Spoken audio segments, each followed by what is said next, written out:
Heidi ho everyone, welcome back to Rebel Esports. My name is Mad Dog as always, and today I am joined by Excedra.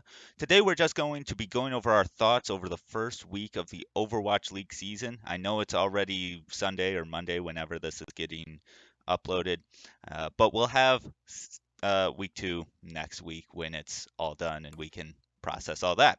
So without further ado, we're just going to go through all the teams, share our thoughts, and probably get roasted in the comments why we're stupid. All right, And Excedra, wrong and about wrong. everything. Exactly. So what's the first team we're going over? So we're going to go over Dallas first. Honestly, there was a lot of questions going into the season about how good they were going to be without XZ. They weren't performing very well in the Nexus Cup. They were very inconsistent in scrims from what we heard. But honestly, they looked pretty good in week one. They lost to Houston, which was a little bit unfortunate, but it was a close series. And as we all know now, Houston was a very underrated team. So they beat Glads as well. They play a really wacky style. I hope that they eventually get a hit scan player because teams that play wacky styles normally do well at the beginning, but really struggle later in the season. So what do you think? For everyone who's an old school Envy fan, this should kind of be a little heartwarming. This feels a little old school. That kind of we do things our own way kind of style. They do need a hit scan player eventually. Eventually, the meta rises to the top, and you have to play it. But for the time being, for everyone that was freaking out after the Houston loss, I think settling down is just the best way to go. They look good against the Gladiators. The tank line looks dominant. I was concerned about Fearless, whether he was just going to kind of be a one-year wonder, but he looks good. The support line looks good, and the DPS, when they're allowed to play what they want to play, look as good as anybody right now. For sure. I think we're in agreement on how good this team is. I think as long as they stay consistent and at this level, I think we've got a lot of positive things looking forward, in the Right. season. But I think that leads definitely into Houston, who were a massive improvement over what we thought they were going to be going into the season. Yeah. Um, they had serious scrimbucks for sure, but that doesn't mean anything most of the time. And they had some players who might be good, might not. Jongu and Piggy were, hyped up a little bit, but they were kind of described as one tricks. And with how diverse the meta gets these days, where we're seeing all different, all sorts of different tank comps, that's the most fluid position. So you need to be consistent on everything. But they were supposed to be really bad at dive, and they were playing Winston Diva against Fearless Hanbin and still looking really good. The support line looks really solid. Honestly, better than the Shock support line in this opening week. And the DPS looks as good as expected. Yeah, this is one thing they said on the cast that these two tanks, these are the tanks that San Francisco Shock would scrim against. This is why the Houston coaching staff decided to pick these guys up. And there's we obviously saw why. These two tanks have leveled up Houston immensely. Like they already had Dante, someone who they could build around. They brought in Happy, which is, if you haven't watched many APAC games last year, he was very dominant for Guangzhou. Honestly, Guangzhou's record was a little bit better than what that team really was, and a lot of that was because of Happy. They bring in Crimzo, and we've seen what he can do on Dallas, and which was quite good. All they needed was a tank line last year, and they finally got it this year with these two guys, and it makes Houston a very legitimate threat. Now, I'm still concerned about projectile play, um, hydration, and Jake are not what I would call, my go-to guys, especially if you get into like a double projectile meta, which I think was I might, if my memory serves, was going on a bit last year. Hit scans weren't quite as strong. If that happens, I think there could be an issue there. But beyond that, I think this team looks very, very strong. For sure. I think there's going to be metas where they're a lot stronger than they are, or a lot weaker than they are now. I think Brawl will be their best meta. And Piggy's best tanks are Ryan and Sigma. I mean, Piggy was scoffed off as a Sigma one trick beforehand. And I think that they've definitely proven that they can play other stuff just as well. But, if it does become a not Brawl meta, we might see them drop a couple places. But other than that, I think they look really, really good. Yeah, I would agree. Um, They did play against the Shock and they beat the Shock, which was, a big deal. But I think a lot of people, I guess, leaning into the Shock segment now, a lot of people were really disappointed with the way they played. They, especially the support line died a lot in that Houston game. You had Glister on Tracer, which you probably would rant all day about because of how bad it was. Yeah. You had wacky swaps like Violet on McCree, and a lot of it just didn't make sense. Now, Shock are famous for this. They do this every single year. Since season two, they've always started off the year really poorly, trying a bunch of random stuff, and then they find it out shortly afterwards and pummel for the rest of the season. The only reason I think this is a little bit weird is we kind of have a core now that's been on the Shock for 3 whole years, and it doesn't really make sense to experiment to this level. And there seems to be a disconnect between coaches and players.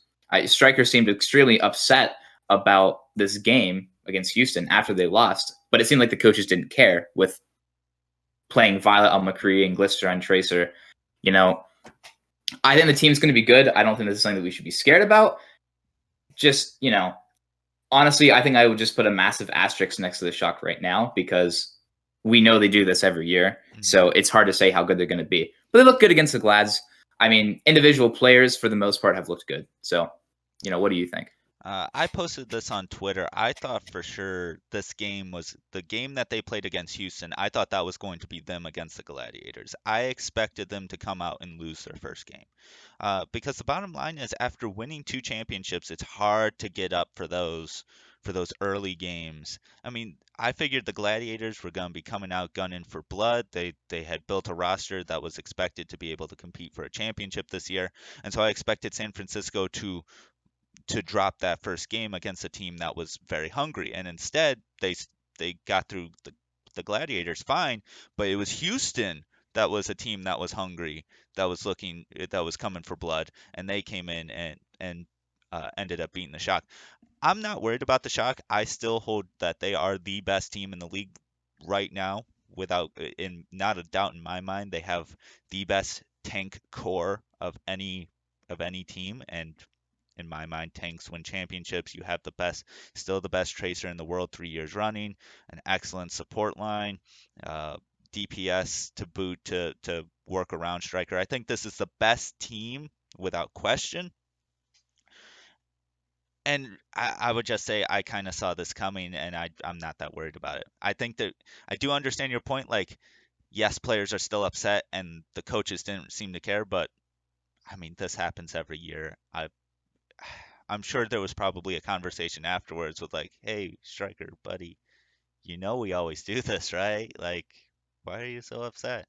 Something like that. I wouldn't be worried about the Shock at all. If you're a San Francisco Shock fan, just wait until like June, and then they'll probably steamroll through everyone at that point. I mean, honestly, in May they'll probably be really good. They'll probably do Honestly, well in this yeah. tournament. They always do well in tournaments. So Hmm. I think, yeah, I agreed. I actually thought that the Gladiators had a really good chance of winning that first game because on paper the team should be almost even, and Shock don't really try that hard at the beginning of the year. But I guess that leads into the Gladiators who really underperformed this first week. Um, I think that was down to a lot of individual players.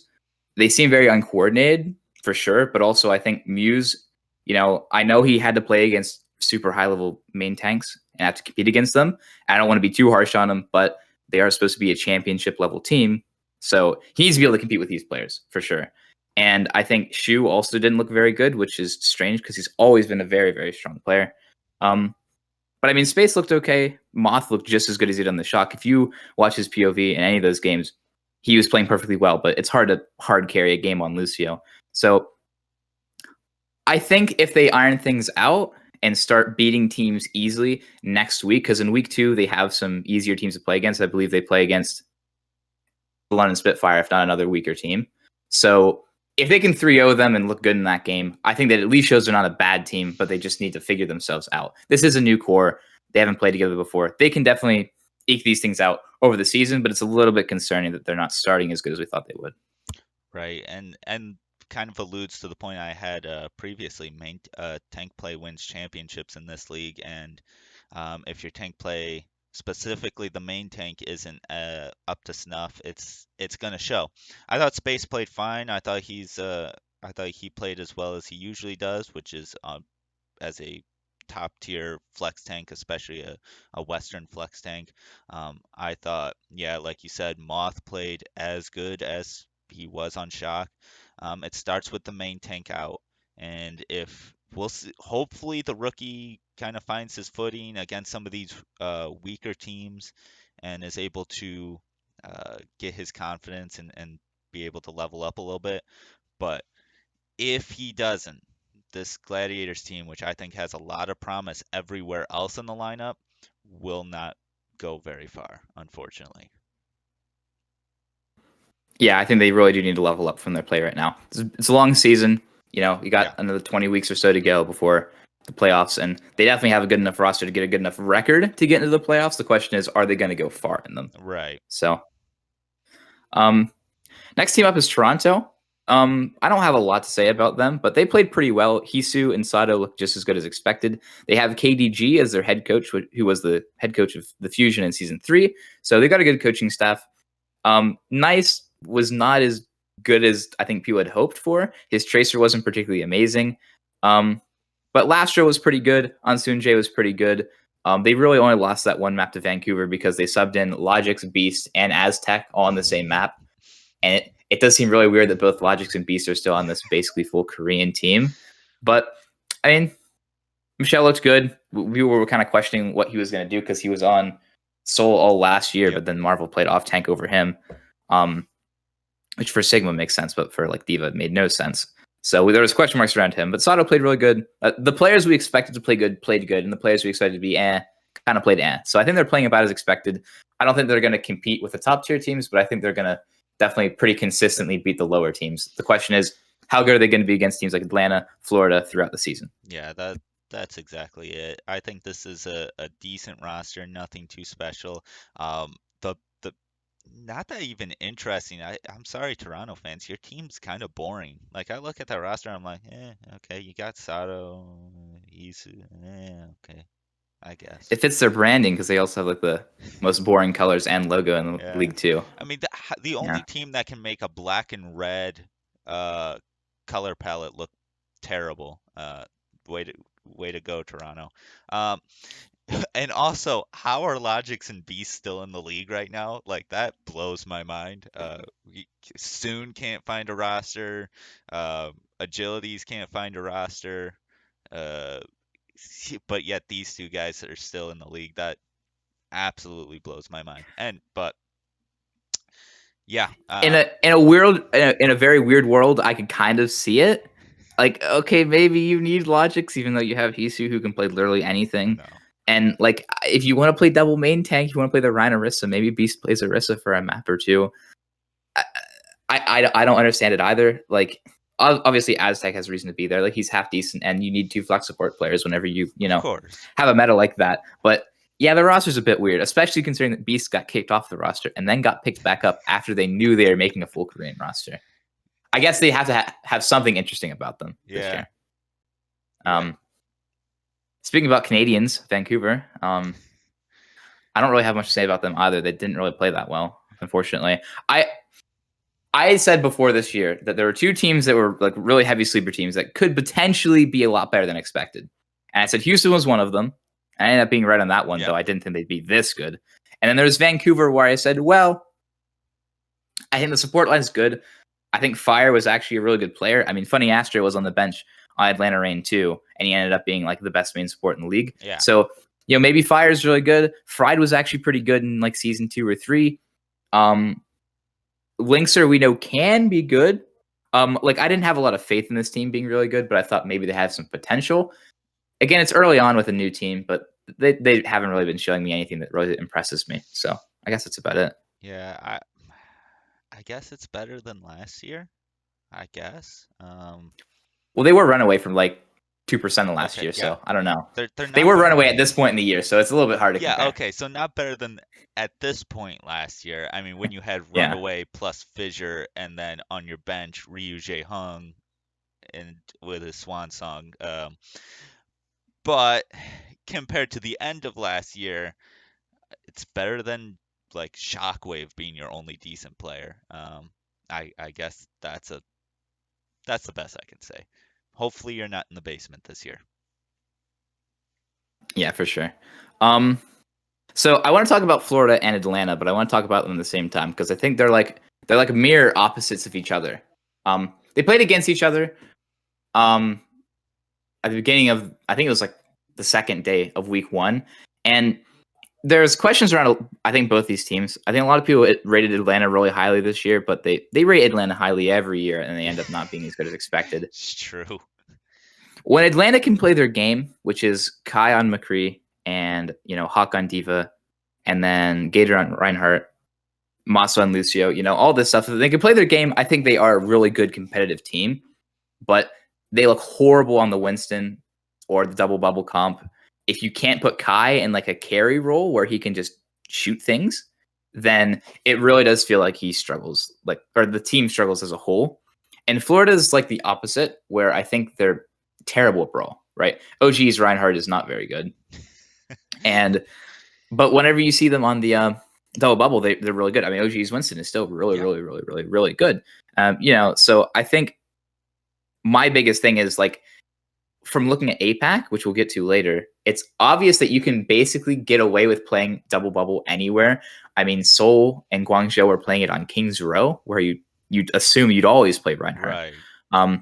So you can make that work on basically any map. There are some maps where Brawl is more advantageous, but there are just some maps where you just can't play Brawl, and you have to play either a double shield if you're really crazy, or some form of dive. And Atlanta just looks bad at it, and Florida look really good at it. But against a really good Brawl team, they might get shut down. I feel like Florida, and to a lesser extent Atlanta, are kind of going to be like rock paper scissors teams, where they might be at the same level as another team, but maybe they're just really good at one thing and that counters the other team, or maybe they're really bad at one thing and they get countered. And I think that Florida just looks better as a whole. But I think both the teams look good. OG looks pretty good. A lot of people thought he wouldn't be that good this year. Atlanta, all the individual players look really good at Atlanta. I think it's the coordination that's really struggling with their team. I would agree. I think it's something that you're going to see from a lot of these mid-level teams. I don't think either of those teams are going to be terrible, and if they hit the right meta, they could possibly compete with some of the best in the league. But this is why I rate San Francisco, even though they just lost, so highly, is because when you look at that roster and you're like, okay, no matter what the meta goes to, they'll be fine. That's what drove me nuts. Like, a lot of people, like after Overwatch League Season 1, they're like, oh my gosh, NYXL got robbed. I was like, no, your job is to win the Overwatch League championship. And Overwatch League means you may have to play in different metas, you're not the dive meta champion. That's not how this league works. And so San Francisco Shock learned that their general manager learned that. They built a roster around that if a meta changes, we're prepared. And that's where a lot of teams' roster building has actually gone to. So we'll see. More flexibility for sure. Yeah. And to be fair, like, Blizzard loves to just screw over teams that are good for the entire regular season, because they always do a massive balance patch right before the finals. They intentionally, and even admitted to intentionally doing it in Season 3, because they said they wanted to combat the double shield meta right before the playoffs. I know. So it's like a team like Seoul, who, they've got like Gesture and Profit, so of course they're not going to be good during the regular season. But like, they picked up this meta out of nowhere and then ended up being even better than Shanghai, who lost 1, maybe 2 regular season games. Out of like 20 something. Freaking Washington just comes out of the blue. Oh, It's like, oh yeah, if you have a Zarya carry in this meta, you can win games. Washington's like, oh my gosh, we just got. We've got a player. Our main support can't play Lucio, but they can play Mercy. Our flex support can only play Ana or Zen. We've got this god tier hog player. We picked up this random player who can play Zarya really well. Tuba can really only play like 2 characters, and apparently they're both meta this season or during the playoffs. Like, they lucked out so heavily that they almost like got to the Final Four. It was ridiculous. Yeah. But yeah. Speaking of APAC, I want to put a massive asterisk next to APAC just all of the time. I think because there's so few teams, like, there's a lot of weird stuff that can happen. Mm-hmm. For example, Shanghai just looked so bad in their first week. I'll give them the benefit of the doubt because I said that that Shockwave were like that too. So maybe they're just trying stuff out. They don't look like they are, but their coordination looked really poor. Fate looked a lot worse than a lot of people expected on the main tank. He looked good on Florida last year. I know there's some people who think Fate are really Fate is really bad. I don't think he's really bad. I think he's a downgrade from yeah, of course. I don't think he's a downgrade from Fear, or I think he is a downgrade from Fearless. But you know, they just got destroyed by Chengdu. And while there were some players, like individual players in Chengdu, that looked really, really good, I didn't think that Chengdu looked like this championship team with like hyper giga, communication and coordination. They just played better, which Yeah. you shouldn't be playing better than Fleta and Lip and Void and so on. So, what do you think? Um, first off, let me just talk about APAC as a whole 1 second. Your conference sucks. Like outside of a couple teams, your conference is gosh awful, just horrible. So now that I got that out of the way, um, yeah, Fate sucks. He is gosh awful. No, I'm dead serious. This is the dude.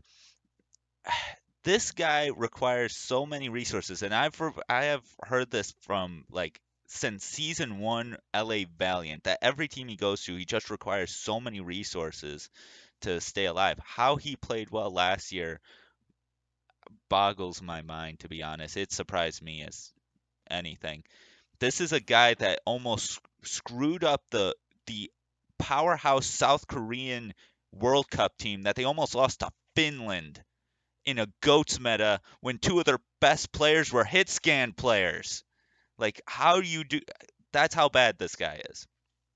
So, Well, Shanghai, why you decided to go from Fearless, your comeback kid, your guy who's been around forever, the I know redemption exactly why. arc, to Moon, Fate? Coach Moon.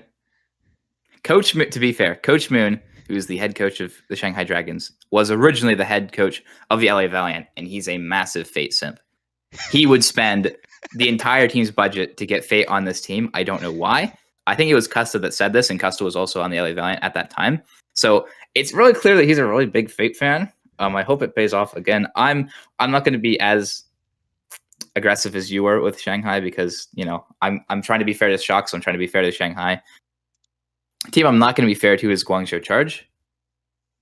They looked so bad too, especially the support line. Mondu was just feeding. There's this one point where his team desperately needed a rally, and he just held on to it for the entire fight, and then they just lost, and it forced Kariv to use trance. Poor Kareem. Kay Lee is good, and Krong is good, obviously, but like everybody else, just not very good.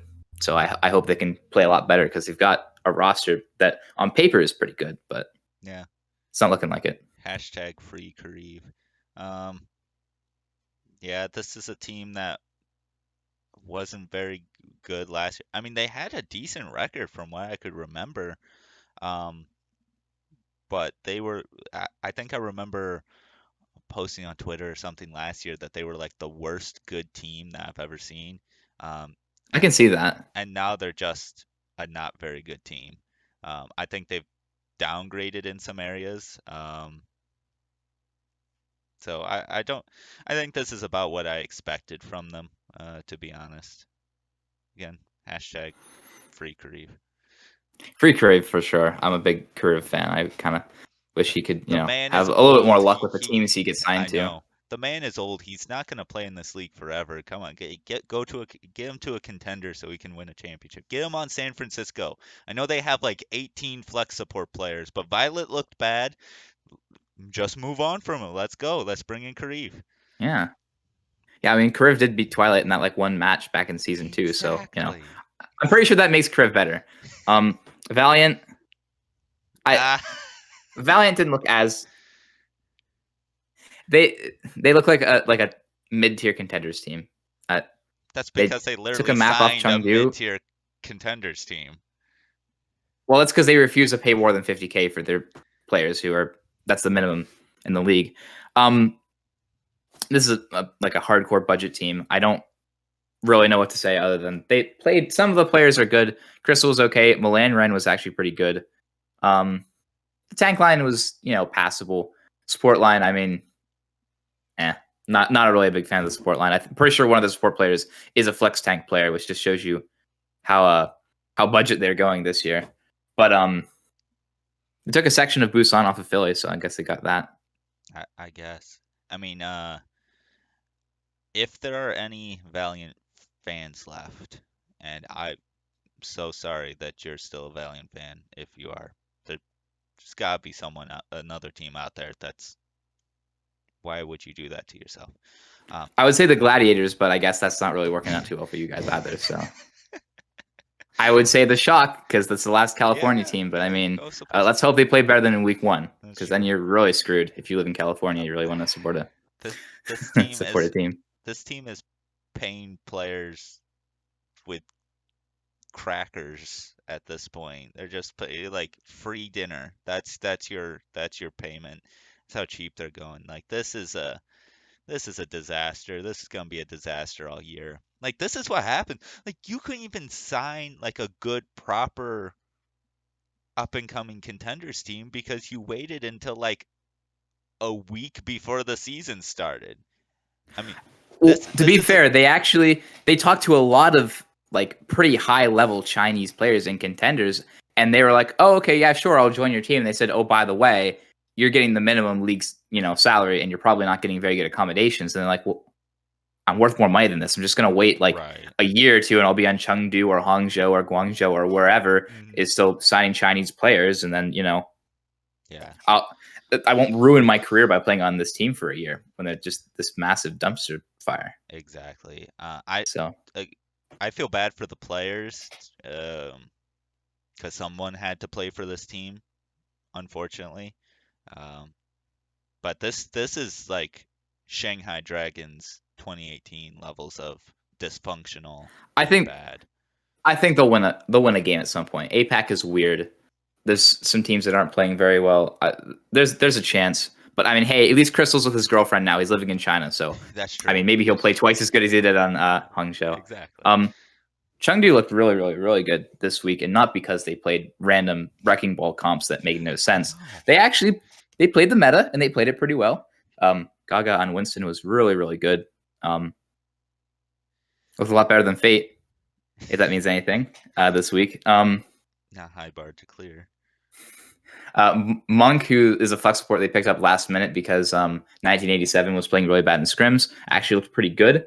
He was getting a bunch of like massive anti-nades on Shanghai in their game, but to be fair, I think Void's right click on his mouse was broken or something because he never matrixed anything. It was insane. So they played against not the best teams in the league, but they looked really good. Like actually, they played well. Not just they played against bad teams. I can't wait for Jimmy to rise to Jerry status because of his god tier name. Hmm. Um, this team has some potential, but APAC is weird, so you never know. I mean, you gotta cut Void some slack. The man probably hasn't had to play Diva since like literally 2018 on the Gladiators for like 2 minutes when he played. Yeah, I keep forgetting that he played on the Gladiators. And even then, he didn't. I think Bishu still ended up playing most of the Diva that for the rest of that season.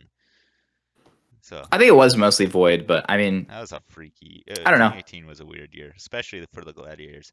But I think this team has had talent the last few years. The problem is it just felt like they were memeing around, like um, with freaking Ameng and the wrecking ball uh, all the time. This team actually has a, a legitimate main tank. They have some pieces around them. I think this team could be very competitive. I don't think this is necessarily a flash in the pan. They have only played teams that have kind of either looked bad or are bad. Um, so that, take that kind of with a grain of salt, but I think this team could actually be quite good. And to everyone on Facebook who's like, "Oh, I miss Ameng," like this, yeah, I can't believe he's gonna be on the bench all the time. Please shut up. This is good. They're actually gonna win games for once. They're actually If playing they the need him for a meta. wacky strategy, they can use him. They can Exactly. actually just play a wacky strategy once in a while and use Ameng. He'll still be, the same Yada Chad, he's always been. It's just you don't see him all the time. And that honestly, that makes it more satisfying when you do see him. So Right. honestly, I see this as a positive. Um, last two teams are Seoul and Philly. Seoul looks pretty good.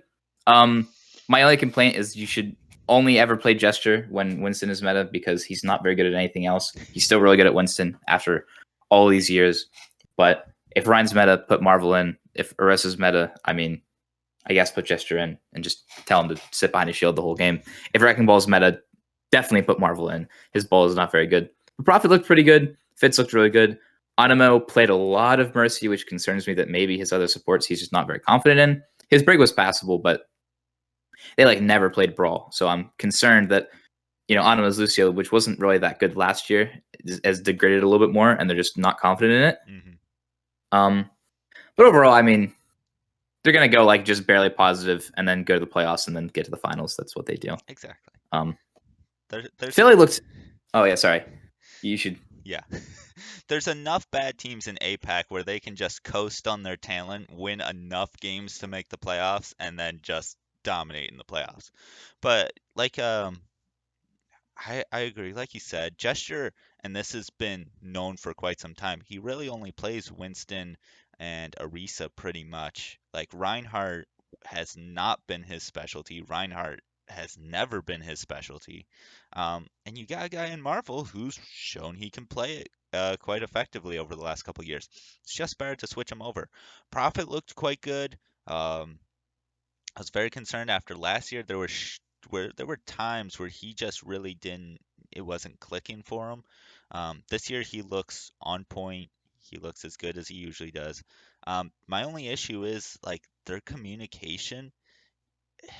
It seems to be like really sporadic. It doesn't seem like they're working as a team. There was one map on Oasis against Philadelphia where uh, they had Barrage and EMP to win a fight, and they win a fight and they're in good shape. They have a good shot of winning that map, and they lose three guys, and Fitz just randomly throws his EMP, and Prophet is nowhere to be found because he's coming back from spawn, and uh, and they end up losing that fight and losing that map, and it's things like that. Those are kind of game changers. Now, do I think they'll have that ironed out by the time playoff starts? Yeah. Do I think playoff Prophet is going to rear his ugly head and dominate again? Yeah. Do I think this team is going to be good in the regular season? Not really. They'll beat up on the bad teams and probably lose to the good teams. Teams like, Yeah, I'm pretty sure that EMP. Yeah, I'm pretty sure that EMP was a lip EMP too. If I remember correctly, it was only on the Brigida, and she still didn't. It was Brigida and Diva, yep. and neither of them died. And Rally still came out. But the last team, and we kind of alluded to this, was Philly. They played surprisingly good because we knew this roster was good, but they've got massive visa issues where like four of their players couldn't come to Korea. Um, they had to just sign Hoppa and Toby out of nowhere, which I mean, everybody thought that they were going to be good players. I don't think anybody said like Hoppa and Toby aren't going to be good fills for this team, but it's just natural if you replace a third of your team, especially two pretty crucial roles, one that's normally a shot caller role, and then you've got your off tank who has to, play with your main tank with a lot of coordination. There's a lot of coordination in that role that's required.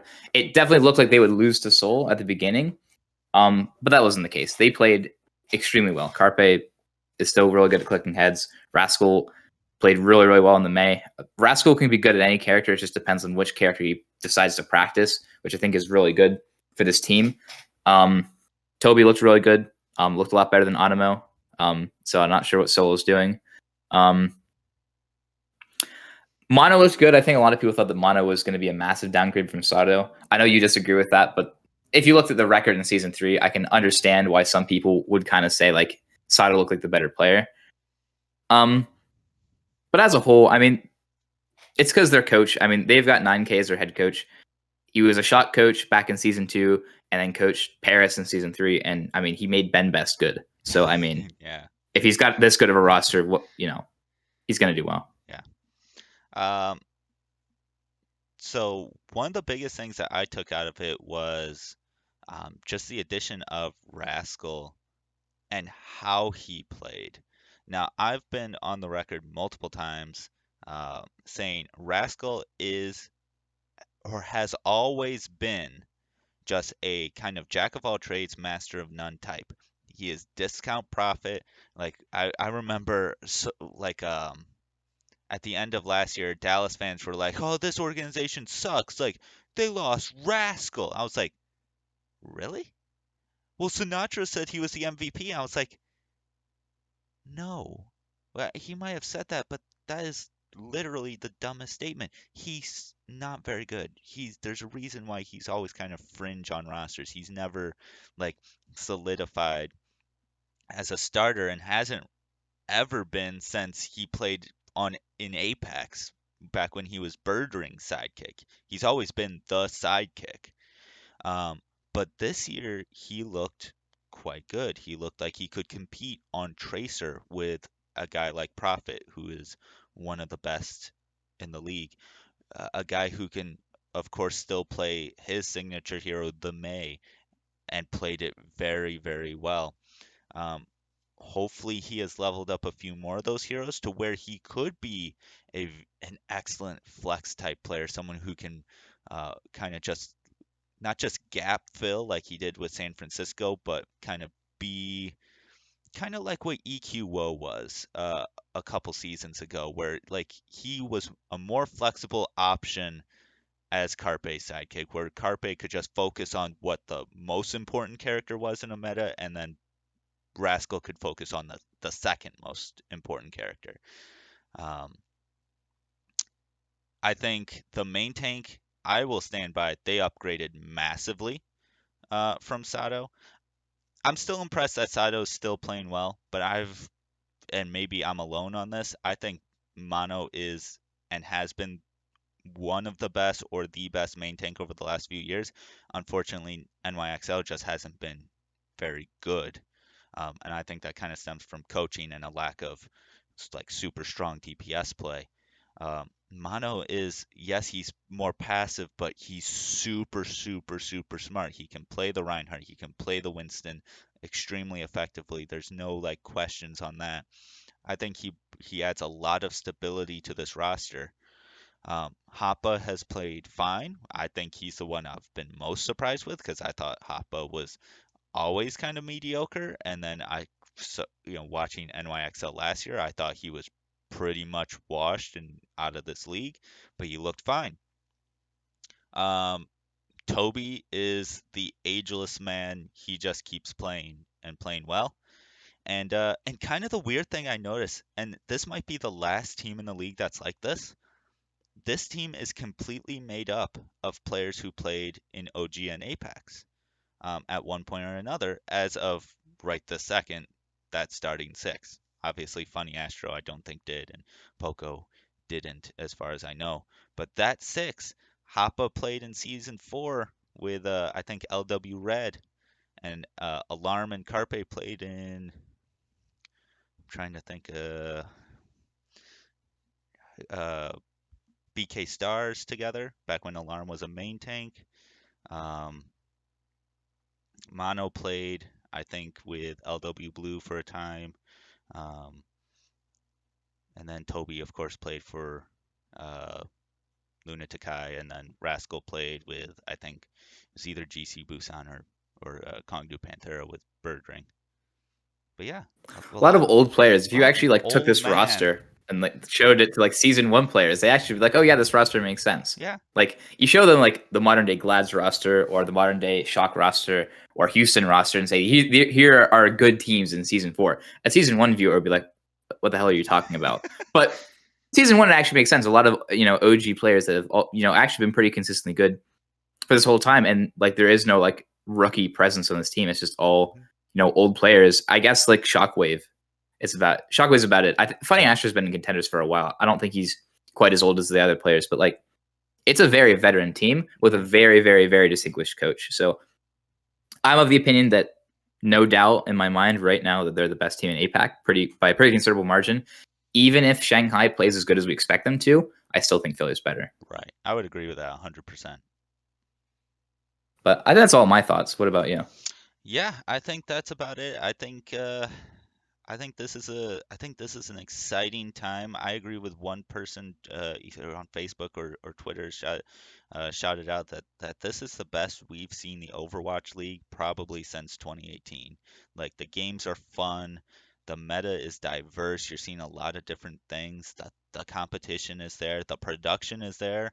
Um, the the like the was it the little studio bits with Custa and Reinforce. I mean that group is great. The casters are I think this is the best caster group since season 1 and I guess season 2 because it was pretty much the same caster group for season 2.